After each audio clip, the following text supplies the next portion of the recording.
बिस्मिल्लाहिर्रहमानिर्रहीम। अस्सलामुअलैकुम। Welcome to my food facts. कैसे हैं आप सब? अल्लाह पाक से दुआ है कि आपको अपने प्यारों के साथ खुश और आबाद रखे और आप पर अपनी रहमत का साया बनाए रखे, आमीन। आज मैं बना रही हूँ पिज़्ज़ा कटलेट्स। पिज़्ज़ा कटलेट्स इसलिए कि इसमें जो भी चीज़ें पिज़्ज़ा में जाती हैं वो सारी इसमें यूज़ करूँगी। और वैसे भी रमज़ानुल मुबारक में नई नई चीज़ें बनती हैं तो फिर ये रेसिपी भी ज़रूर ट्राई कीजिएगा।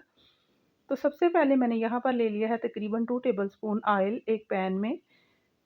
तो ज़ीरा मैंने डाल दिया है 1 टेबलस्पून। इसको थोड़ा-सा ज़रा-सा भून लेंगे, हल्का-सा जैसे ज़ीरा भुन जाएगा, तो फिर इसमें हम ऐड करेंगे लहसुन, अदरक की क्रश किया हुआ और उसके साथ मैंने थोड़ी-सी हरी मिर्च भी पीसी हुई थी। तो तकरीबन 1 टेबलस्पून के करीब हम लहसुन और अदरक की पेस्ट ले लेंगे और साथ में इसमें हरी मिर्च भी पीसी हुई है। तो जैसे ही वो ज़रा-सी भुन जाएगी तो आपने इसमें शामिल करना है, बस इतना ही भूनना है कि हल्की-सी इसकी अच्छी सी खुशबू आने लगे। इसको हमने बहुत ज़्यादा कुक नहीं करना क्योंकि फिर हमारा लहसुन जल जाएगा और उसको फिर अच्छा-सा फ्लेवर नहीं आता। अब मैंने एक मीडियम साइज़ की प्याज़ ली थी, उसको मैंने चॉप कर लिया था जैसे हम आमलेट में डालते हैं। तो ये चॉप किया हुआ प्याज़ इसमें डाल के तकरीबन 2 से 3 मिनट इसको कुक करेंगे, बल्कि उससे भी कम कुक करेंगे इसलिए कि इसका हल्का-सा जो कलर है ना वो चेंज हो जाएगा प्याज़ का, तो फिर इससे ज़्यादा इसको कुक नहीं करेंगे। उसके बाद फिर हम अपनी वेजिटेबल्स इसमें ऐड करेंगे। तो देखिए प्याज़ का हल्का-सा कलर चेंज हो चुका है। इतना ही इसको कुक करना है। इसमें मैं डालूँगी जी क्रश की हुई रेड चिली और साथ में मैंने 1 चम्मच ही डाला है मैंने इसमें काली मिर्च का और 1 चम्मच मैंने इसमें नमक ऐड किया है और 1 ही चम्मच मैंने इसमें चिकन पाउडर का ऐड किया है। ये चारों ही सीज़न्स आपने सीज़निंग डाल लेने हैं और अब मुझे थोड़ा-सा जो ऑयल कम लग रहा है तो मैंने इसमें डाल दिया है। 1 कप मैदा लेंगे हम। 1 कप जो नॉर्मल कप होता है वो मैंने इसका मैदे का ले लिया है। इसको अच्छी तरह से मिक्स करेंगे। सब्ज़ियाँ हम इसमें बाद में ऐड करेंगे। तो सॉरी बाय मिस्टेक मैंने सब्ज़ियाँ पहले कह दी थी। सब्ज़ियाँ हमने इसमें बाद में हमने ऐड करनी है। पहले ये जो मैंने मैदा डाला है इसको हमने भूनना है अच्छे से। बहुत ज़्यादा ऑयल नहीं होना चाहिए, ऑयल आपका कम ही होगा। तो ये मैदे का कलर जो है ना ऐसे अच्छा-सा कलर हो जाएगा इसका, साफ़ पता लगेगा आपको देखने में कि ये मैदा हमारा भुन चुका है। मैदे की गुठलियाँ नहीं बननी चाहिए। चम्मच की मदद से, स्पैचुला की मदद से मैं इसकी गुठलियाँ जो थोड़ी बहुत हैं भी उसको मैं इस चम्मच की मदद से सही कर रही हूँ क्योंकि ये जो मैदा है ना इसको आपने अच्छी तरह से कुक कर लेना है ताकि इसका कच्चापन ख़त्म हो जाए। आप देख रहे हैं कि मैदे का कलर बहुत प्यारा-सा हो गया है और मैदे को डालने से पहले मैंने छान लिया था, बिल्कुल साफ़ मैदा था लेकिन मैंने फिर भी छान लिया था। छानने का एक फ़ायदा ये होता है कि जब भी आप कोई चीज़ बनाते हैं तो उसमें कोई अगर गुठलियाँ हो तो वो ख़त्म हो जाती हैं। बहुत ही प्यारा-सा मैदा जो हमारा 4 से 5 मिनट मैंने इसको कुक किया है। फ्लेम मैंने इसकी मीडियम रखनी है, मीडियम लो रखनी है ताकि मैदे का कलर जो है ना वो जल्दी से ब्राउन ना हो जाए। उसके बाद मैंने इसमें डाल दी है 1 गाजर क्रश की हुई, बहुत ही छोटे-छोटे पीसेज़ में कट की हुई थी। तो यहाँ पर मैंने आपसे कहा था कि पिज़्ज़ा वाली चीज़ें तो इसमें टमाटर की जगह पे पिज़्ज़ा जो टमाटर में जाता है, उसकी जगह पे मैंने गाजर ऐड की है। तो सब्ज़ियाँ आप अपनी मर्ज़ी के मुताबिक भी डाल सकते हैं। 1 कप मैंने उबला हुआ चिकन डाल दिया है, इसको श्रेड किया हुआ है और ये जो चिकन है ना इसको मैंने बॉयल कर लिया था। पानी लेके उसमें नमक, थोड़ा-सा सिरका और थोड़ा-सा सोया सॉस डाल के, थोड़ी-सी काली मिर्च डाल के मैंने बॉयल कर लिया था। ये जो उसका सूप बचता है ना वो भी आपने रख लेना है, वो आपने ज़ाया नहीं करना, आगे चल के बताऊँगी। चलिए जी, ये सारी चीज़ें इसमें डाल के अच्छी तरह से मैंने कुक कर ली हैं और मैदे की गरमाइश की वज़ह से जो सब्ज़ियाँ हैं ना वो हल्की-हल्की क्रंची भी रहेंगी और कुक भी हो जाएँगी। यहाँ पर मैंने 1 कप दूध का लिया था और 1 कप मैंने वो जो यखनी ली थी ना, जो मैंने सूप बताया था आपको चिकन बॉयल करने के लिए यूज़ किया था, तो वो मैंने छान के रख लिया था, वो इसमें डाल देंगे। आप बिलीव करें ये इतने मज़े के कबाब बने थे कि आप जब बनाएँगे, तो आपके घरवाले और बच्चों को बहुत ही पसंद आएँगे। यहाँ पर 1 कप दूध और 1 कप मैंने जो आपको बताया है कि सूप बचा था वो डाल दिया था। अभी मुझे कुछ थोड़ा-सा पानी कम लग रहा था, मैंने ऐड किया। जैसे-जैसे इसको कुक करते जाएँगे अगर आपको पानी कम लगेगा आपने डाल लेना है। क्योंकि हमने मैदे को बिल्कुल कुक करना है, इतना कुक करना है कि ये बिल्कुल भी कच्चा ना रहे और इसकी एक डो सी तैयार हो जाए।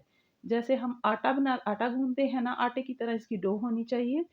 तो या फिर हम आलू के कबाब वग़ैरह बनाते हैं तो जैसे उसकी डो होती है बिल्कुल उस तरह उस स्टेज पे उस फ़ॉर्म में आना चाहिए। और फ्लेम आपकी इस दौरान मीडियम लो ही रहेगी। आपने इसको कुक करना है तकरीबन 7 से 8 मिनट। तकरीबन मुझे इतना ही टाइम लगा था इसको कुक करने में। इतना अच्छा कुक कर लेंगे, जितना अच्छा कुक करेंगे ना उतने ही आपके ये अच्छे कबाब तैयार होंगे, उतने ही अच्छे कटलेट्स बनेंगे। कटलेट्स को आप कोई भी शेप देना चाहें, जो आपको पसंद हो या जो आपके लिए ईज़ी हो वो आप दे सकते हैं। आप देख रहे हैं कि इसको बिल्कुल भी जल्दी नहीं करनी है आपने। चम्मच की मदद से मैंने इसकी स्पीड तेज़ कर दी है तो वीडियो की, लेकिन मैंने आपको इसको जो है ना इसको 7 से 8 मिनट कुक किया था।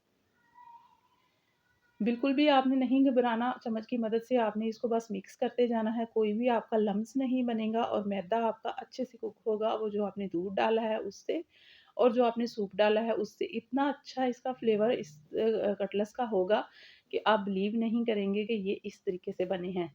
कोई खाने वाला पहचान नहीं पाएगा कि ये आपने मैदे से बनाए हैं। तो जो चिकन मैंने इसमें डाला था उससे भी इसका फ्लेवर बहुत ही अच्छा सा हो जाएगा। सब्जियाँ आप अपनी मर्ज़ी से इसमें कुछ और भी ऐड कर सकते हैं। इसमें आप स्प्रिंग अनियन भी ऐड कर सकते हैं और बंद गोभी भी ऐड कर सकते हैं। तो मेरे पास अभी जो भी सब्जियाँ अवेलेबल थी वो मैंने इसमें ऐड कर दी हैं। तो ये देखिए जी, हमारा बैटर रेडी हो चुका था, हमारी जो डो है वो बिल्कुल रेडी हो चुकी थी। अब मैंने इसको ठंडा करने के लिए रख दिया था, नॉर्मल टेम्परेचर पे आ चुका है। अब मैं इसमें चीज़ शामिल करूँगी। मैंने ले ली है मोज़रेला चीज़, तो इसको मैंने क्रश करके पहले से रख लिया था। कुछ मैंने हरी मिर्चें काट ली हैं बारीक-बारीक, हरा धनिया ले लूँगी। तो इसमें से आप अगर कुछ चीज़ क्रिस्पी करना चाहते हैं तो आप कर सकते हैं। ये सारी ही चीज़ें इसमें शामिल करके तो मैं अच्छी तरह से मिक्स कर लूँगी। डो हमारी बिल्कुल ठंडी हो चुकी है। अब मैं इसके कटलेट्स रेडी करूँगी, तो ये बहुत ही ईज़ी कटलेट्स रेडी होंगे। आप किसी भी शेप में इसको ला सकते हैं। ये देखिए, पहले मैं आपको गोल बना के दिखा रही हूँ। सिर्फ़ आपने हाथों पे ऑयल लगाना है तो ये डो आपके हाथ में होगी। आपने इसको जिस शेप में डालना होगा, बहुत ही ईज़िली आप इसको कटलेट्स इसके रेडी कर सकते हैं। तो यहाँ पर मैं 2 कटलेट्स जो हैं वो मैंने गोल बनाए हैं, बाकी के फिर मैं आपको थोड़ी-सी शेप चेंज करके दिखाऊँगी, ताकि कुछ नया करना है तो फिर शेप भी थोड़ी-सी न्यू होनी चाहिए। ये देखिए, इसको आपने पहले इस तरह रोल करना है हाथ के ऊपर रख के, फिर आपने इसको आगे से ऐसे थोड़ा-सा बिल्कुल ऐसे कर देना है बीच की तरह एक। तो ये देखिए जी, कितनी प्यारी शेप इसकी रेडी हो चुकी है। इसी तरह से मैं सारे कटलेट्स रेडी कर लूँगी। एक मैं आपको और करके दिखा देती हूँ कि किस तरीके से आपने इस शेप को रेडी करना है। ये देखिए जी, बहुत ही अच्छी सी शेप इसकी रेडी हो चुकी है। इसी तरह से मैं सारे कटलेट्स रेडी करके आपको दिखाती हूँ जल्दी से। यहाँ देखिए, मैंने सारे कटलेट्स रेडी कर लिए हैं। एक मैंने अंडा ले लिया है, अंडे को मैं अच्छी तरह से तो अंडा मैंने बीट कर लिया, साथ में मैंने ले लिया है ब्रेड क्रम्ब्स। तो ये दोनों ही चीज़ें आप ज़रूर लगाइएगा, क्योंकि आपके कटलेट्स जो है ना इसकी वज़ह से बहुत ही ऊपर से क्रिस्पी और प्यारे से लगेंगे और खाने में तो ये बहुत ही मज़े के हैं, लेकिन देखने में भी ये बहुत ही मज़े के रेडी होंगे। तो ये पहले मैं इसको अंडे में डिप कर लूँगी और साथ ही फिर मैं इसके ऊपर क्रम्स लगा के पहले रेडी करके रख लेती हूँ सारे ही इसके ऊपर। वीडियो में आगे बढ़ने से पहले मेरी आपसे हम्बल रिक्वेस्ट है, सबसे पहली तो ये कि वीडियो को काइंडली स्किप मत किया कीजिए। बहुत ही मुश्किल से वीडियो रेडी होती है। और साथ में अगर वीडियो अच्छी लगी है, लाइक शेयर ज़रूर कीजिए, एक अच्छा सा कमेंट कीजिए। और यहाँ पर मैं फ्राई करने लगी हूँ जी कटलेट्स। तो मैंने फ्राई के लिए ऑयल ले लिया है। ऑयल को मैंने अच्छी तरह से गर्म करके तो इसकी जो फ्लेम है वो मीडियम कर दी है, क्योंकि इनका अच्छा अच्छा सा कलर आना चाहिए। तो अगर तेज़ होगी आँच तो फिर ये जल जाएँगे और इनका कलर जो है ना बहुत ही तेज़ हो जाएगा। और वीडियो अगर अच्छी लगी है, चैनल पर न्यू हैं, चैनल को सब्सक्राइब ज़रूर कीजिए, ताकि आपको इस तरह की बहुत सी अमेज़िंग सी रेसिपीज़ मेरे चैनल पर मौजूद हैं, तो आप उनका विज़िट भी ज़रूर कीजिए। एक तरफ से बहुत ही प्यारा सा गोल्डन कलर आ चुका है 3 से 4 मिनट में, और इसकी साइड हम चेंज करके फिर दूसरी साइड से भी उसी तरह का कलर ले आएँगे। आप यकीन करें कि इसमें चीज़ भी हमने शामिल की है, तो चीज़ की वज़ह से ये कटलेट्स बिल्कुल भी नहीं चिपकेंगे, क्योंकि मैंने चीज़ स्टफ़ नहीं की, चीज़ इसके जो डो बनाई है उसके अंदर ही शामिल की है। तो ये देखिए जी, प्यारे से हमारे गोल्डन से कलर के जो कटलेट्स हैं वो रेडी हो चुके हैं। तो मेरी बात अनकम्प्लीट रह गई थी कि मैं हमेशा एक अच्छी बात या फिर हदीस आपसे शेयर करती हूँ वीडियो के एंड पे, तो काफ़ी सारे लोग वीडियो स्किप करते हैं। तो कोई भी मुझे, कुछ लोगों के अलावा कोई भी नहीं कहता कि आपने अच्छी हदीस शेयर की है। तो मैं अपने हिस्से का कुछ अर्सा मैंने फिर नहीं शेयर की, तो कुछ तो मैं अपने हिस्से का काम करती रहूँगी। मैं हदीस आपसे ज़रूर शेयर किया करूँगी, या फिर कोई अच्छी बात, अगर कोई एक भी इस पर अमल कर लेता है, और एंड पर मैं दुआ भी करती हूँ, तो कोई एक भी अगर आमीन कहता है, तो आप यकीन करें कि मुझे भी इसका सिला मिलेगा, और किसी के मुँह से निकली हुई आमीन से ही दुआ कबूल हो सकती है। तो मैं ज़रूर करूँगी इंशाअल्लाह ताला। तो एक अच्छी सी हदीस आपसे शेयर करती हूँ और कटलेट्स को आपको तोड़ के भी दिखाती हूँ। तो यहाँ पर देखिए, मैं इसको तोड़ के दिखाती हूँ।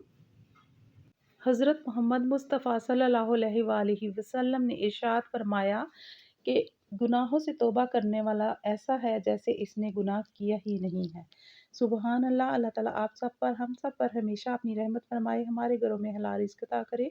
अल्लाह ताला गुरूर से बचाए, आज़ी में रखे। फिर मिलेंगे किसी और वीडियो में किसी और रेसिपी के साथ। एक अच्छा सा कमेंट कीजिए। अल्लाह हाफ़िज़।